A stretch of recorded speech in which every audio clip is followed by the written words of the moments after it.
Thank you for joining us on our show today, English Live Show on FIBA Online. Today we are talking about a very important subject, divorce. Divorce is the most traumatic situation for any couple and their families. According to statistics, the number of divorces has doubled over the past 2 decades. The report also revealed that despite the increasing rate of divorce, only 1.1% of women are divorced, with those in urban areas making up the largest portion in India. Research studies prove that globally, in the nearly 4 decades, divorce rates around the world have more than doubled. However, the divorce rate in India is very low due to the culture and traditions of the country. In India, it is not easy to throw away marital relationships on simple grounds. It is important to remember that despite the rise in numbers, India still has one of the lowest divorce rates in the world at 1%. It is important to talk about this subject. The phone line is open during this show.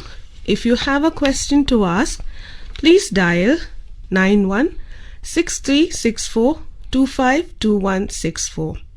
I will mention the number again, 916364252164. To throw light on this subject and to introduce our guest speaker today, Mr. S. Daniel Christopher, presently an independent practicing advocate handling civil and criminal cases since 1996, Christian Marriage Registrar, Government of Karnataka. His areas of specialization are arbitration with labor matter, insurance claim settlement in respect of motor vehicle accidents, effective solicitation of civil and criminal issues, effective counseling, settling family disputes, agreements and contracts, property matters, preparation of wills, property documents, etc., conducting institutional inquiries, legal advisor for few of the leading companies in Bangalore, consultant for some of the educational institutes in Bangalore. He has held and still holds responsible and respectable positions in different esteemed institutions in Bangalore and India.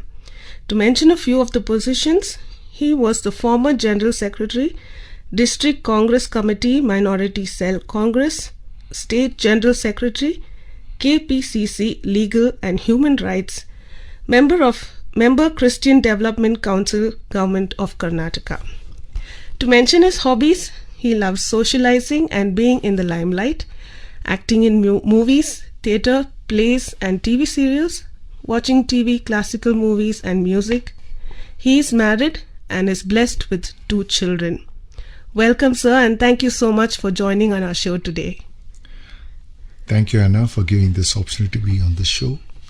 I consider this as a privilege. To go straight into our show today, the first question I would like to ask you is, what is divorce? What is annulment? Is there a difference between annulment of marriage and divorce?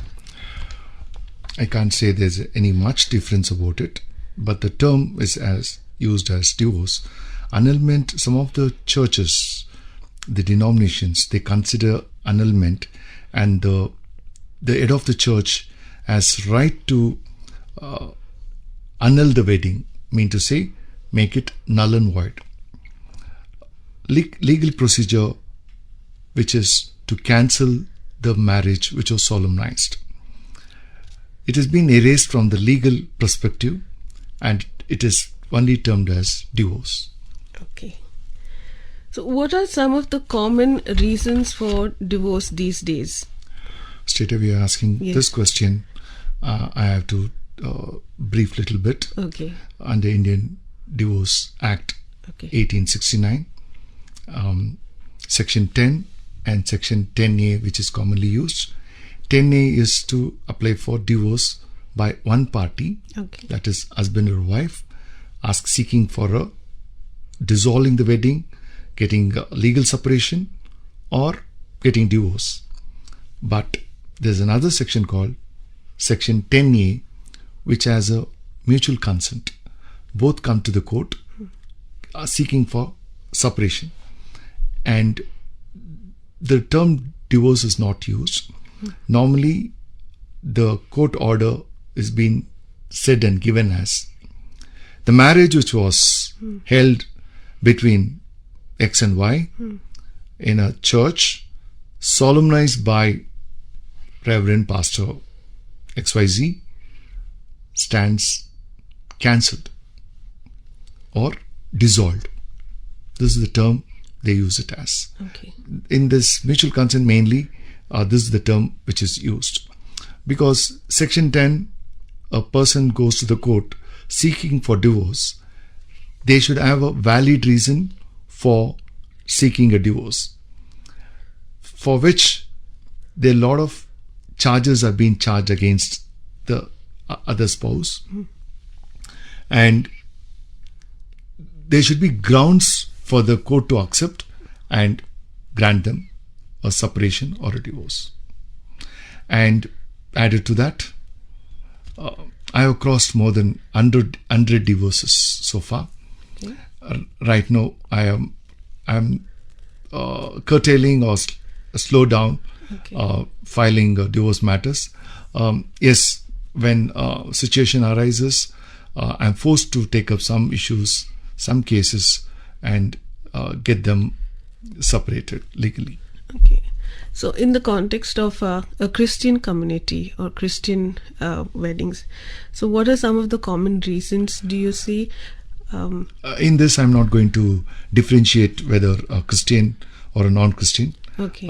Normally, misunderstanding, suspicion, interference by the in-laws more than the spouses, especially mother-in-law, and cultural, family background, education, status, job, and the salary also matters much. These are the few things which brings the differences between the spouses. And this can be sorted out, the proper looking into the background of the person, they can curtail this. But once they live together only, some of the information which was not being told comes into limelight. Once that comes to the limelight, they feel some of the information was being suppressed and amounts to cheating. That they have not been open with certain things which was not disclosed for obvious reasons. Sometimes one of the spouse says, I was under the impression this was being told to you, but that person wouldn't have known. That was the mistake of the parents or the elders who brought this alliance. So those are the things, if they can look into, we can to an extent curtail that. And this question was for the reasons. Yes. So it also depends case by case. Case by case. We can't generalize. Every case is different from the other. So, as you said, in a Christian perspective, I can't say that. It is a general situation a spouses undergo, a married couple undergo. Or separation. So, when you look at a couple who wants to get separated, will it be just a professional approach or do you try for reconciliation? Before going to that question, can I add on for the reasons which we asked for? Whether this question is added with the grounds which did you ask for? Please go ahead. And with the grounds, this was reasons, grounds for seeking divorce. It can be decision, deserting the other spouse, mainly husbands, without informing the wife, they just leave and go off, no whereabouts.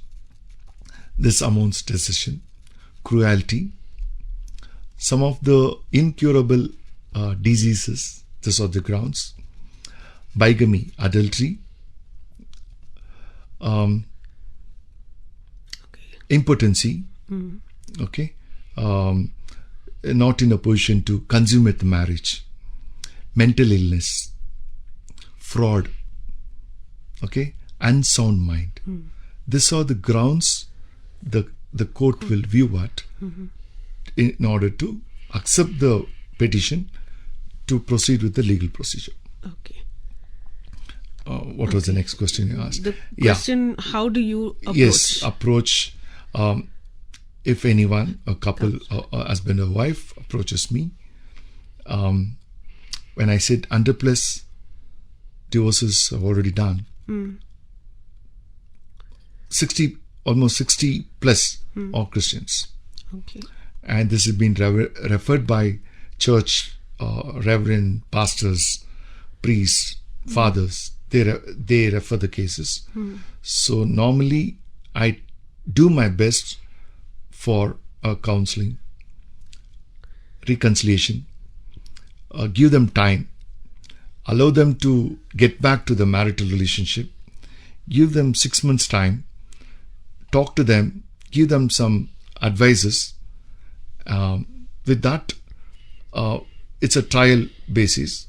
Okay. In that, some of them succeed and they get back and say that, yes, we want to continue. Only if you say, yes, we have tried, this is the end of it, and they come and ask for a separation. Okay. And definitely, my concern is, being a Christian, we have to put them back together. Whenever the father, the priest, when I attend a wedding, when they say, when God has joined together, no man put asunder, that pierced to me. Okay. I'm the man who's getting involved in this. So I am double cautious about that. I think over, and finally I take a call on this to go for the next process of divorce. Okay. So when you talk to them, do they listen to your advice? Definitely they listen, but more than listening, or more than the allegations are too much on either of them, and which is not quite unusual. It is quite usual. Depends on one-to-one. Some of these issues are there in a regular family life, but this particular spouse who is not in a position to accept that. It can be the family background, a culture, a status, and she is not in a position to accept. And some of the issues, what I come to know, is the in-laws plays a vital role. Okay. More than the husband or the wife. Wife parents, it can be husband's parents also. They interfere a lot in that. And especially when I see one particular case, which I have to say, single child, a son, mother divorced, have a lot of problems. Mother is so very possessive of not let going the son to another woman.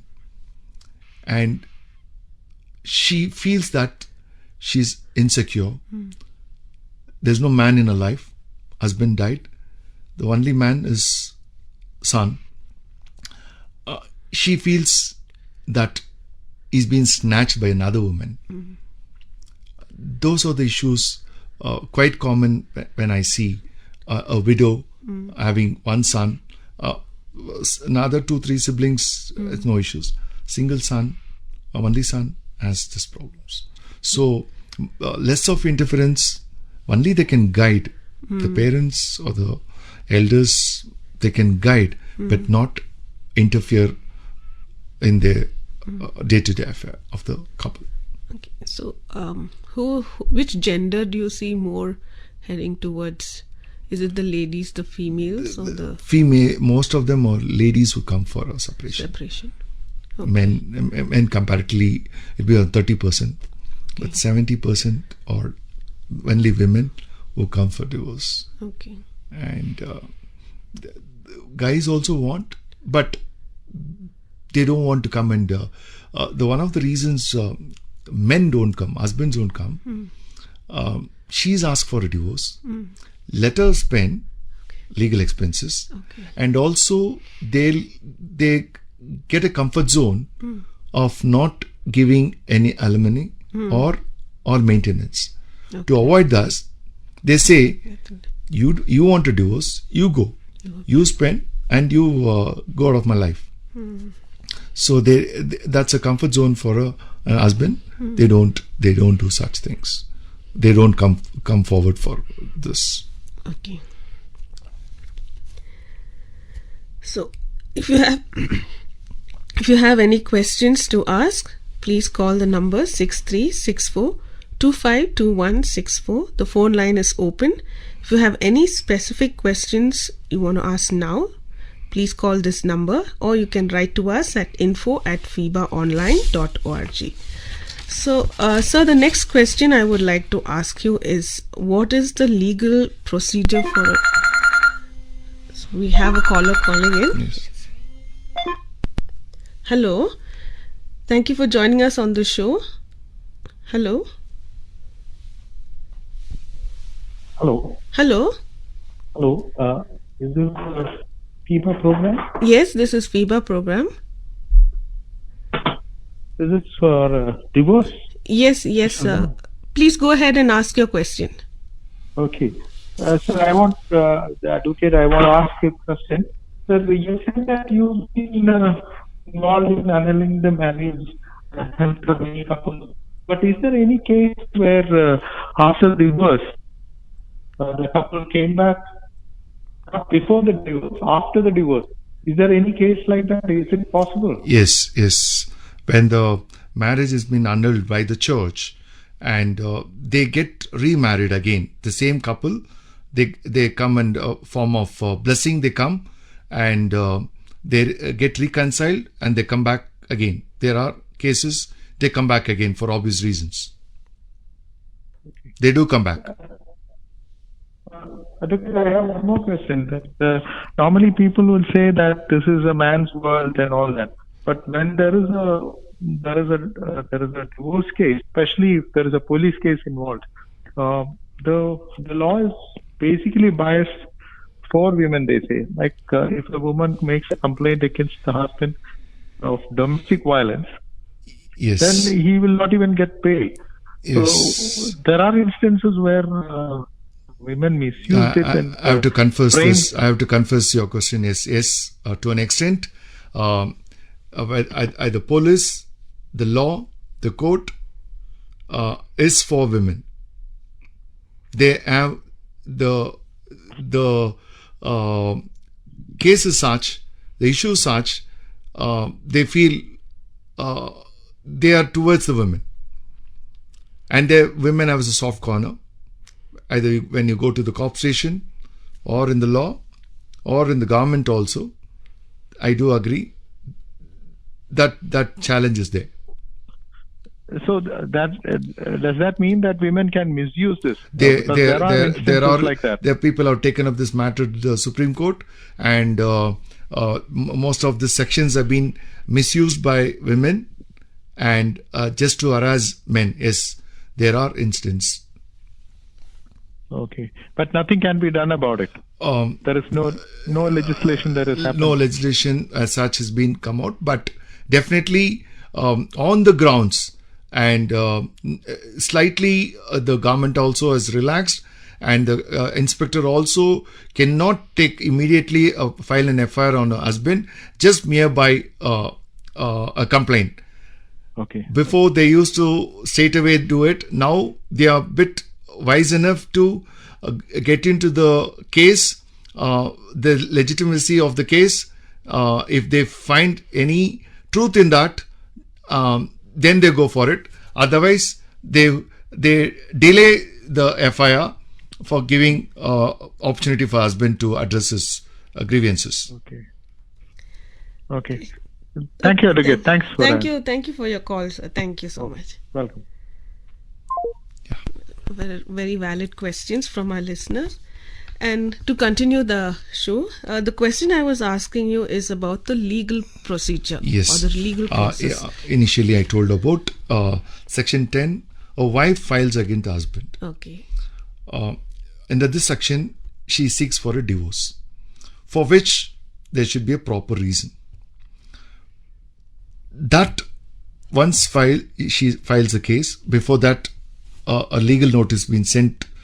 I'll take, for example, a wife sending to husband. Okay. And when they approach the advocate and advocate sends a legal notice, these are the reasons for which this woman doesn't want to continue the relationship. And you have anything, you can reply back within 15 days time, failing which this petition will be filed in the court. Okay. Sometimes they respond, or through an advocate they respond, failing which the wife has the liberty to file the petition in the family court. Okay. Under this section, wherein after filing, a summons will go to the husband. Mm-hmm. Husband can engage a advocate, mm-hmm. appear to the court, and he should give the willingness whether he can contest the matter. He can challenge the matter and see to it, she is seeking for divorce, I don't want. This case can be sorted out in a year's time, or 2-3 years also it goes. Okay. But the simple, easy way is going for a mutual consent divorce, for which both before filing they come to an understanding with both advocates, or one advocate, or the elders, or the pastor. When they come to a conclusion, the last thing after nothing happens to reconcile or to put them back, either being an advocate or the pastor will advise them to go for a mutual consent. The question why mutual consent easy is the allegations on each other will not be severe. Okay. In the petition, only simple thing they have to say that there's no compatibility. We tried our best and we cannot further move forward. So hence we are approaching the court to get us separated from this marriage. So they both together, they become petitioner 1 and 2. They filed the case in the court. Okay. The day of filing, from then it takes 6 months for them to get the date, first hearing date. So that's a healing time. Some of them, they withdraw during that 6 months time, and that's a time limit the court is given. Okay. From then onwards, the procedure starts. They both should appear on the first day of hearing. The judge will hear from them, and straight away it goes to the next stage. It's called mediation. Okay. In our court premises itself, there's a procedure, and they give an opportunity for them to address the grievances, address their issues in a simple manner to a mediator, who's not who can be a retired judge or a senior advocate who are well versed in the counseling. They sit as a mediator, okay, and they try to resolve this matter face to face. They give a lot of opportunity to talk to each other. Okay. Sometimes it succeeds. Okay. And if it doesn't succeed, the mediator has to say mediation failed, mediation done. If they agree upon, he can write mediator can write a letter. That letter, it's like a petition, and it's an understanding between both the parties. It is sent to the judge. Judge feels it is okay. The judge passes an order for divorce. Okay. When the mediation doesn't succeed, the case goes on. It goes on for evidence. It goes for cross-examining. It's a procedure. Okay. After the process, finally, the judge has the liberty to grant them divorce or disagree with the petition what they filed. Okay. So normally this whole process will take how long? Mutual consent, 6 plus maximum 2 months. Within 8 months, mutual consent, they can get divorce. But one person filing, asking for a divorce, and husband asks for, wife doesn't give, it can drag for a year, 2-3 years, for sure. Okay. So and added to it, in this, as a caller rightly said, used the word domestic violence. Domestic violence, dowry harassment. These are the two criminal cases. All this while I was talking about, it's all in civil in nature. Okay. Now it comes to criminal cases. Dowry harassment and domestic violence. Both, anyone who goes to the advocate, first thing they will ask to harass the husband. Wife has to file. This is again, the caller's question rightly said, women has more right over the law. DD, only she can file domestic violence. That also a criminal case. Dowry harassment, second thing. Cruelty, all that comes under domestic violence only. Then sometimes this side they file a divorce, especially women. Divorce, domestic violence, dowry harassment, asking for maintenance, and also if they have issues, if they have children, custody of the children or child, or visitation right. Okay.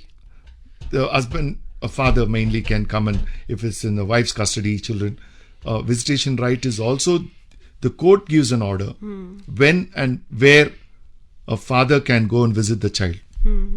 All these cases are interlinked. Okay. Sometimes for withdrawal of the case, to make it easy, withdraw the DD violence, domestic violence case, I'll give a divorce. Okay. Withdraw the dowry harassment, which case you have filed, I'll give divorce. So it is interlinked. Okay. Sometimes we advocates play with this to make it easy for him to come to terms, or she should come to terms. These are the things we make it so that the case has to be settled faster. Okay. So we have received a WhatsApp message on alimony, maintenance. Yeah. You mentioned about alimony. Yeah. So if you can just elaborate or throw some light on what are the factors, the influence of the amount, factors that influence the amount that needs to be paid. Can you throw some light on this? It depends case to case. Okay. For example, maintenance comes, it's alimony is given to the spouse for a livelihood. Okay. All this while husband was taking care of the wife, and she's been left without anything.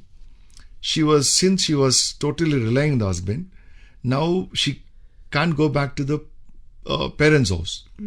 Sometimes they live separately. So that's the time the husband has to maintain by giving a monthly maintenance. Okay. Or sometimes they can't keep going asking for monthly, and it has to be paid to the court or can be paid directly. So they ask for one-time alimony. Okay. It goes in lakhs. Depends on the status of her and his income also. Depends on his income. Yes. We have to produce, for example, wife is filing for maintenance alimony. She has to get a salary certificate from the husband, give to the court. Judge will decide what is the amount can be given to her for our livelihood. So if the children is there, that will be added to that for education and things like that. Okay. So even if she's working? If she's not working, only all this. Okay. If she's working, there's no maintenance for her. Okay. But for some ground she can claim for some reasons. When she got married, how the status was. She wants to keep up the status. So still she can ask for. Okay. That is matter to be argued and see to that what best she can get from the husband. Okay.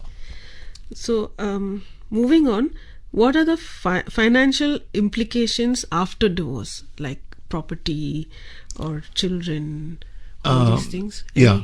Normally, if one particular property by self-earned property or ancestral property, which is in husband's name, she has a right over the property.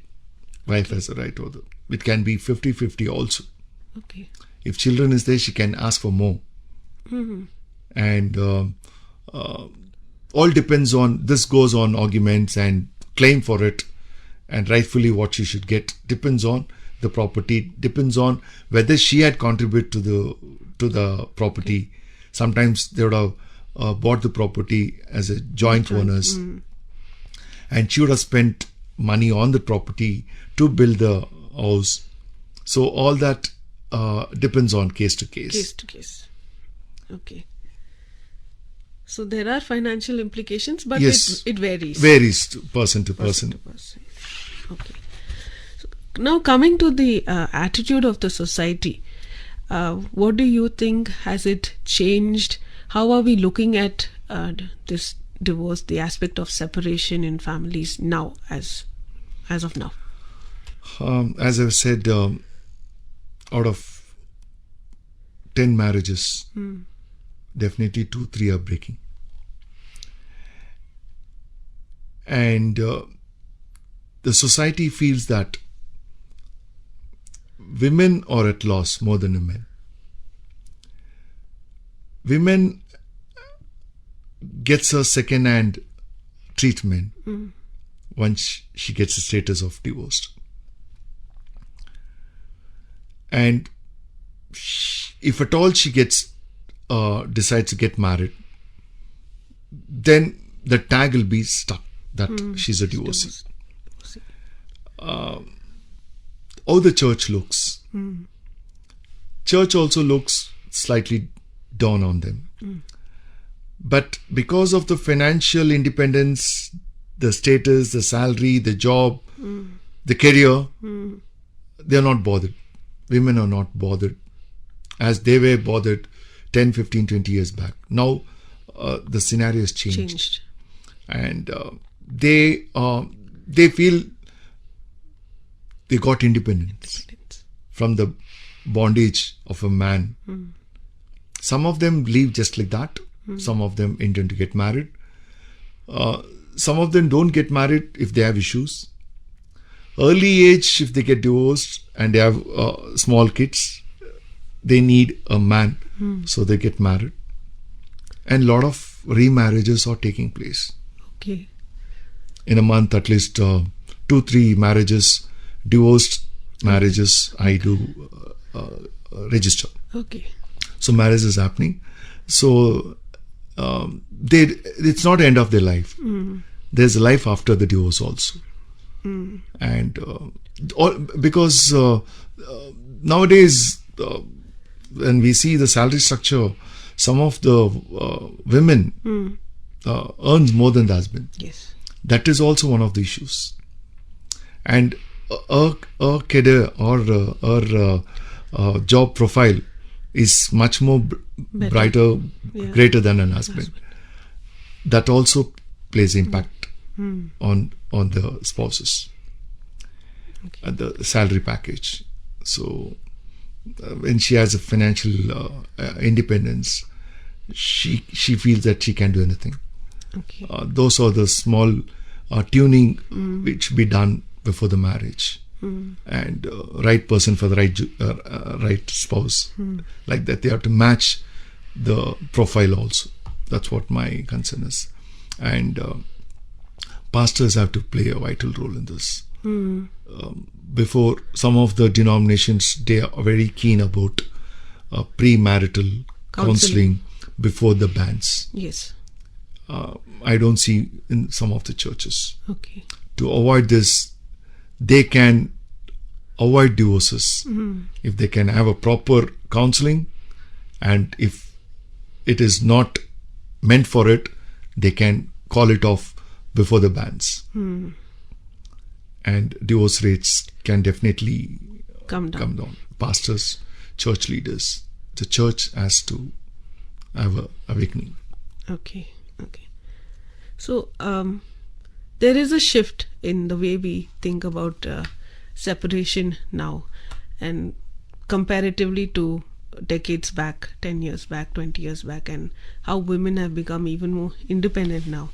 So there is a change, Yes, definitely, there's a in the change. society. Okay. So coming to the final question, any thoughts on this particular subject? Your personal thoughts? Today, to be as fresh it was, a divorced girl from one particular church called me and asked for a remarriage of registration. She has got a divorce. He has applied, saying that he has just said that almost it's done. The final order, it's in the advocate's hand. We'll get married. She got married. The matter is pending in the court. Okay. After that, she realized he's not still divorced. So those are the things, if at all, once got divorced, a proper order, copy, decree given by the court Has to be there. has to be there. Okay. Some of the time, few pastors, they are one-sided. Sorry to say that. They are biased. In this medium, I don't want to say about it. They're biased. They suppress a lot of information. Okay.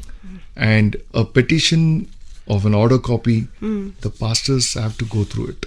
Okay. One man who got married and got divorced on the grounds of impotency. Pastor has not looked into it. Again gets married. The same problem, going for a divorce. Okay. So, because they are holding a key more than the registrars, ours is a secondary interference of this, but the primary role is of the pastor, who has to look into all this. So, if it's a divorced, they have to go through the petition, find out on what grounds the divorce was given, so that they can recommend that person to get married to another person, so that they can lead a happy married life. Thank you so much, sir, for sharing your valuable thoughts on this very important subject. I feel today we need to talk about it much more. And we know that many families are going through difficult times, difficult situations. And thank you for throwing light on many of these issues and topics. So to our listeners, if you have any more questions, you can still get in touch with us. The number is 6364252164, or you can send us an email, info@fibaonline.org. So thank you for joining us on the show today. I trust this show has been informative, and please spread the word. It's fibaonline.org. Have a good evening.